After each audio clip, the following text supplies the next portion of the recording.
Assalamualaikum warahmatullahi wabarakatuh. Anak-anak, eh, kita ketemu lagi dalam pelajaran pendidikan kewarganegaraan. Ya, kita hari ini bahas bab 2 tentang perlindungan dan penegakan hukum di Indonesia. Jadi kemarin kita sudah membahas tentang perlindungan dan penegakan hukum di Indonesia. Itu pada pertemuan pertama.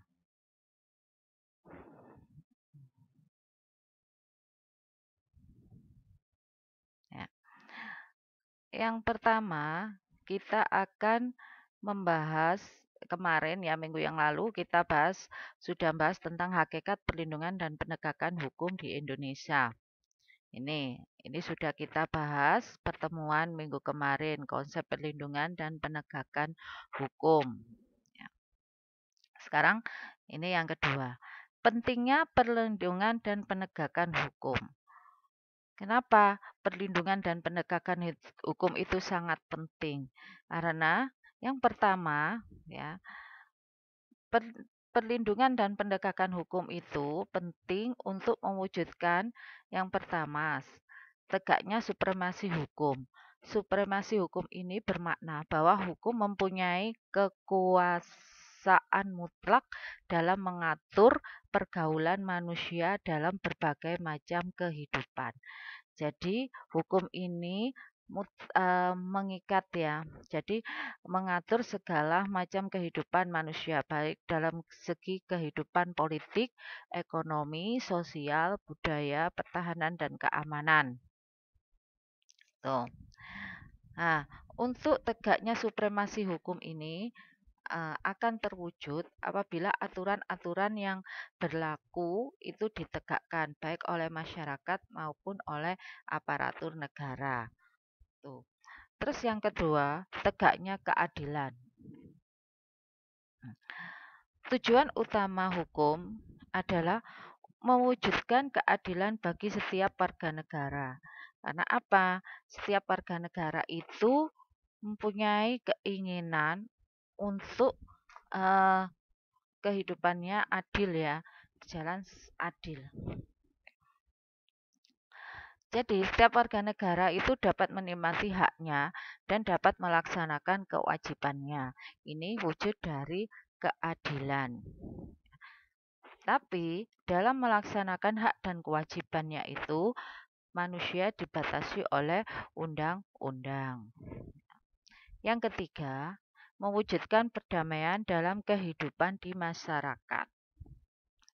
Semua orang pasti mempunyai cita-cita untuk hidup damai ya. Nah, apa? Kehidupan yang diwarnai suasana yang damai merupakan harapan setiap orang. Perdamaian akan terwujud apabila setiap orang merasa dilindungi dalam segala bidang kehidupan. Nah, lanjutnya ini yang B ya tadi. Peran lembaga penegak hukum dalam menjamin keadilan dan kedamaian. Yang pertama, peran Kepolisian Negara Republik Indonesia. Kepolisian Negara Republik Indonesia berperan dalam bidang penegakan hukum adalah sebagai penyidik utama yang menangani setiap kejahatan secara umum dalam rangka menciptakan keamanan dalam negeri. Jadi setiap ada tindak pidana kejahatan itu polisi mempunyai tugas sebagai penyidik ya. Jadi yang menyelidiki kasus-kasus yang terjadi di Indonesia. Tugas pokoknya adalah yang pertama, memelihara keamanan dan ketertiban masyarakat. Nih. Yang kedua, menegakkan hukum. Yang ketiga, memberikan perlindungan, pengayoman, dan pelayanan kepada masyarakat. Di samping tugas pokok kepolisian negara ini, kepolisian negara juga mempunyai kewenangan.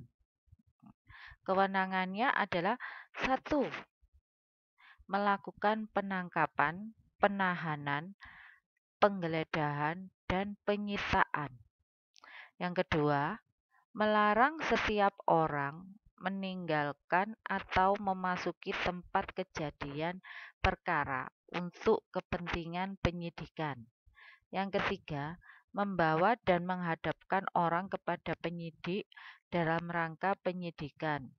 Yang keempat, menyuruh berhenti orang yang dicurigai dan menanyakan serta memeriksa tanda pengenal diri.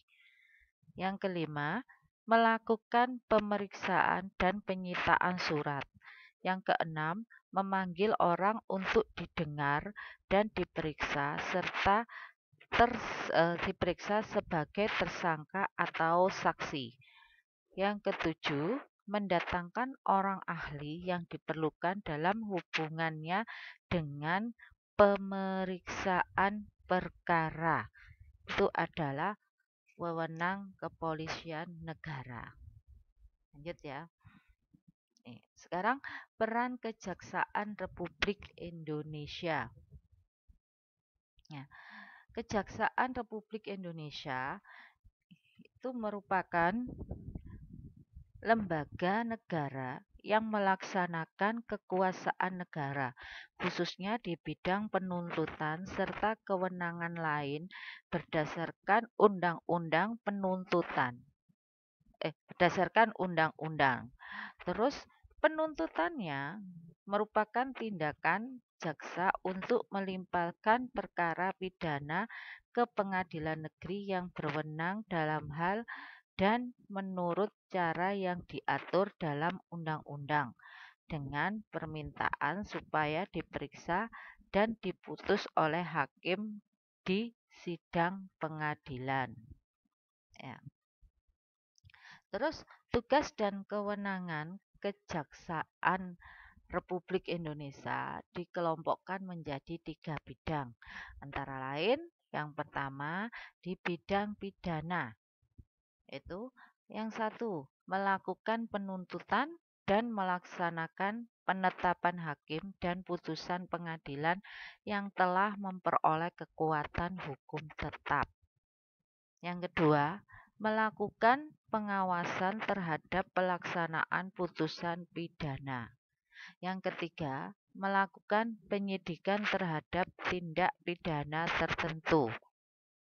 Yang keempat, melengkapi berkas perkara tertentu.